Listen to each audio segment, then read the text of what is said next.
اهدنا الصراط المستقيم صراط الذين أنعمت عليهم غير المغضوب عليهم ولا الضالين۔ اللہ تعالیٰ نے ہمیں اس بات کی تربیت فرمائی کہ اللہ تعالیٰ سے ہم ہدایت مانگیں، سیدھا راستہ مانگیں اور ان لوگوں کا راستہ مانگیں جن پر اللہ نے انعام کیا ہے،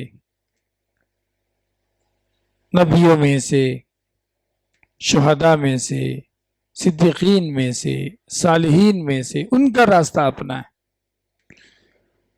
اور آج کا جو موضوع ہے غیر المغضوب علیہم ولا الضالین، اے اللہ تو ان لوگوں کا راستہ نہ بتا، ان لوگوں کے راستے کی تو توفیق نہ دے جن پر تو غصہ ہوا، غیر المغضوب علیہم، جن پر تیرا غضب نازل ہوا، ولا الضالین، اور جو گمراہ ہو گئے، اے اللہ ان دونوں کی طرح ہمیں ان دونوں کا راستہ نہ بتا۔ قرآن مجید کی آیتوں سے معلوم پڑتا ہے کہ غیر المغضوب علیہم سے مراد یہود ہیں اور ولا الضالین سے مراد نصارہ عیسائی ہیں۔ آج انشاءاللہ یہود کے تعلق سے کچھ باتیں ہم انشاءاللہ جاننا جائیں گے انشاءاللہ۔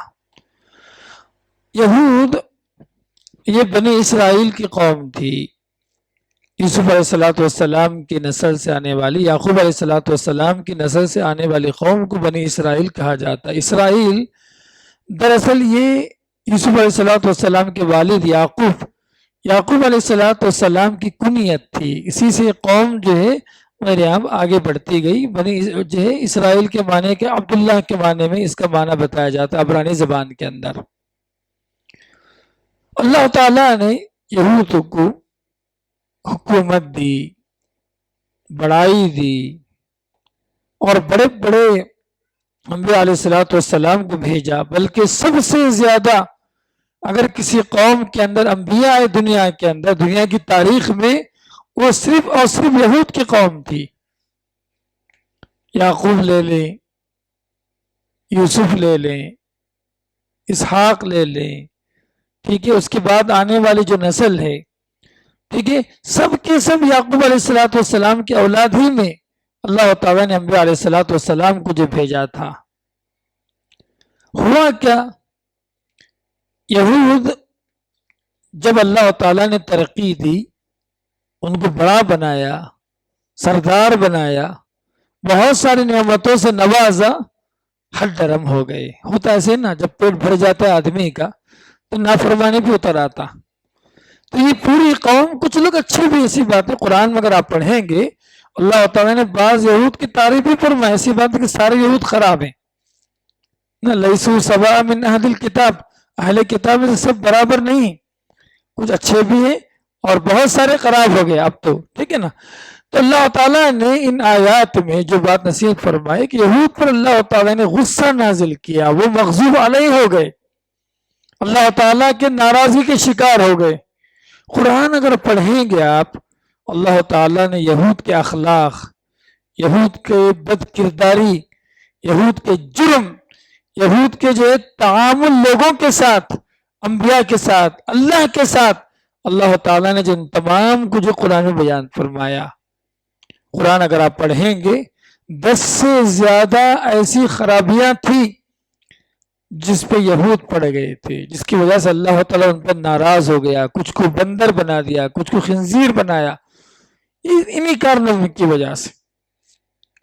ان کی ایک بڑی غلطیوں میں سے غلطی یہ تھی، وہ اہل ایمان سے بغض رکھتے ہیں۔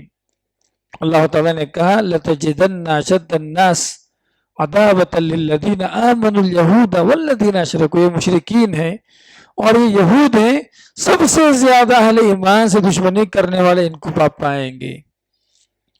یہود کی غلطیوں میں سے ایک بڑی غلطی کیا تھی؟ انہوں نے انبیاء کو اور رسولوں کو قتل کر دیا، بہت سارے انبیاء علیہ السلام انہوں نے قتل کر دیا۔ قرآن کہتا ہے، اللہ تعالیٰ فرماتا ہے کہ جو ہے کلما جاءہم رسول بما لا تہوی انفسہم کہا کہ جب بھی ان کے پاس کوئی رسول بھیجے جاتے کچھ لوگ ان پر ایمان لے آتے، کچھ لوگ جھٹلاتے، اور ایک بڑی تعداد قتل کرنے والے تھے یہود کو، انبیاء علیہ الصلوۃ والسلام کو۔ اللہ تعالیٰ جب نبیوں کو بھیجتا تھا یہ قوم انبیاء کو قتل کیا کرتی تھی، اتنا بڑا جرم تھا ان کے پاس۔ ناراض ہو اللہ ناراض ہو گیا۔ اسی طریقے سے انہوں نے اللہ کے کلام تورات کے اندر تبدیلی پیدا کر دی، اس کو تحریف کر دیا۔ اللہ فرماتا ہے یحرفون الکلم عن مواضعہ، کہ یہ یہود اللہ تعالیٰ کی باتوں کو، اللہ کے کلام کو اس کی جگہ سے پھیر دیتے، بدل دیتے۔ اسی طریقے سے یہ لوگ کیا کیے، پچھڑا کو معبود بنا کر شرک میں پڑ گئے تھے۔ موسیٰ علیہ السلام اللہ تعالیٰ کا وعدہ لینے اوپر گئے تھے، تو انہوں نے کیا کیا، انہوں نے جو ہے اللہ تعالیٰ کے جو مقابلے میں پچھڑے کو معبود بنا لیا، اس کا تذکرہ اللہ تعالیٰ قرآن میں کئی مقامات پہ کیا۔ اسی طریقے سے فتنہ فساد کرنا ان کے جرموں میں سے ایک بڑا جرم ہے۔ اسی طریقے سے ان کے جرموں میں سے وعدہ خلافی کرنا ان کے جو جرموں میں سے ایک بہت بڑا جرم ہے۔ اور اسی طریقے سے ان کے جرموں میں سے ایک بہت بڑا جرم یہ ہے اللہ کے دین کے ساتھ مذاق اڑانا۔ اللہ تعالیٰ فرماتا ہے یا ایھا الذین آمنوا لا تتخذوا الذین اتخذوا دینکم ہزوا ولعبا۔ سورہ مائدہ انشاءاللہ کل تلاوت کی جائے، کل پرسوں میں پوری سورت اگر سورہ مائدہ اگر پڑھیں گے اللہ تعالیٰ نے بہت سارے جرموں کا ذکر صرف سورۃ المائدہ میں اللہ نے بیان فرمایا۔ کیا کہ اللہ نے ایمان والو تم ان لوگوں کی طرح نہ ہو جاؤ، کون لوگ جنہوں نے دین کو مذاق اور کھیل کا ذریعہ بنا لیا۔ یہود کی بات چل رہی ہے، اہل کتاب میں سے، ان کی طرح مت ہو جانا۔ اللہ تعالیٰ نے سورہ مائدہ میں ہمیں تنبیہ فرمائی ہے۔ اسی طریقے سے اللہ تعالیٰ نے ان کے دلوں کو وعدہ خلافی کرنے کی وجہ سے اللہ تعالیٰ نے ان کے دلوں کو سخت بنا دیا تھا۔ فَبِمَا نَقْضِهِمْ مِيثَاقَهُمْ، ان کے جو ہے میثاق عہد اور پیمان توڑنے کی وجہ سے لعناہم، ہم نے ان پر لعنت بھیجی، وَجَعَلْنَا قُلُوبَهُمْ قَاسِيَةً، اور ان کے دلوں کو ہم نے سخت بنا دیا تھا۔ اسی طریقے سے یہود کا 11واں جرم یہ تھا کہ یہ کیا کرتے تھے، دنیا سے بڑی محبت تھی، بڑے بزدل تھے، دنیا کی محبت اور بزدلی ان کے اندر آ گئی تھی۔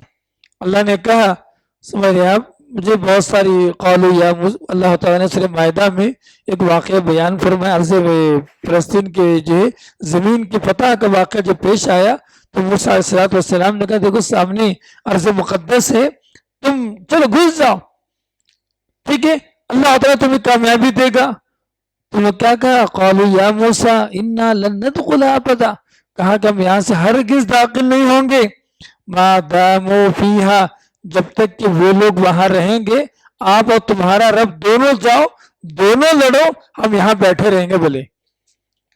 تو یہ بزدلی ان کے اندر آ گئی تھی، ٹھیک ہے۔ اسی طریقے سے اللہ تعالیٰ نے اور بھی بہت سارے جو گناہوں کا اور ان کے جرموں کا اللہ تعالیٰ ذکر فرمایا۔ تو بتانے کا مقصد کیا ہے، بتانے کا مقصد ہے کہ زندگی میں ایسے کام نہیں کرنا جس سے اللہ ناراض ہو جائے۔ من حیث القوم، پوری قوم کے لحاظ سے سود کھانا، آج کل ماشاءاللہ جو ہے نعوذ باللہ، ماشاءاللہ نعوذ باللہ، مسلمانوں کی ایک بڑی تعداد جو ہے اپنے پورا کاروبار، پورا سیٹ اپ جو ہے سود پر آ گئی۔ اللہ تعالیٰ نے جو ہے اس یہود کے جرموں میں سے ایک جرم کیا بنایا، وَأَكْلِهِمُ السُّحْتَ، یہ جو سود کھایا کرتے تھے۔ تو غور کر کے دیکھیں اللہ تعالیٰ انہی بنیادوں پر، انہی گناہوں کی وجہ سے اللہ ان پر ناراض ہوا، اللہ ان پر جو لعنت بھیجی، اللہ ان پر عذاب کو نازل کیا، کچھ کو خنزیر بنایا، کچھ کو بندر بنایا۔